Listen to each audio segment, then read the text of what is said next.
তো guys finally আমরা চাঙ্গের উপরে চড়ছি আর এখানকার দৃশ্য তো দেখতেই পাচ্ছেন। তো গাইস আজকে আমরা একটা ভাইরাল চাঙ্গের কাছে যাচ্ছি। চাং মানে আটাল, আর এই আটালটা আমাদের এখানে খুব জনপ্রিয় হয়েছে, ভাইরাল হয়েছে। এই চাং সবাই গিয়ে বসে থাকে, আড্ডা দেয়। আজকে আমরা সেই চাঙ্গের কাছে চলে যাবো। দেখতেছেন আমরা সাইকেলে যাইতেছি, বাড়ির পাশেই 1 কিলোমিটার দূরে আমরা যাচ্ছি। আপনার ভিডিও দেখতেই থাকুন। সেই চাঙ্গের সামনে চলে আসছি, আমি এখন চাঙ্গের উপরে চড়বো। তো গাইস এখন আমরা চাঙ্গের উপরে চড়বো, আপনারা দেখতেই থাকুন ভিডিও। এখন আমি চাঙ্গের উপরে চড়বো, এই যে দেখতেছেন এখন আমি চাঙ্গের উপরে চড়তেছি। আর যে সিঁড়িগুলো দেখতেছেন এগুলো বাঁশের সিঁড়ি দেওয়া আছে, আর চড়তে কিন্তু খুব একটু রিস্ক আছে, কারণ এগুলো যেহেতু বাঁশ, যে কোনো সময় একটা দুর্ঘটনা করতে পারে, যার কারণে একটু সেফটি ভাবে চড়তে হবে।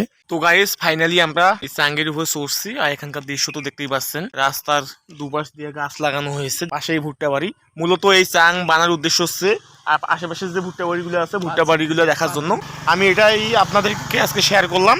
এখানে দেখতেছেন চাঙ্গের উপরে বর্তমান দাঁড়াই আছি, আর একটা ছোট ভাই আছে। 2 ভাই ব্রাদারে আজকে আসছি এখানে ঘুরতে। আর দেখতেছেন এখানে শুধু প্রকৃতির সৌন্দর্য অনেক, এখানে আসলে আসতে পারে। আমি এখান থেকে ভিডিও শেষ করতেছি, সবাই ভালো থাকবেন।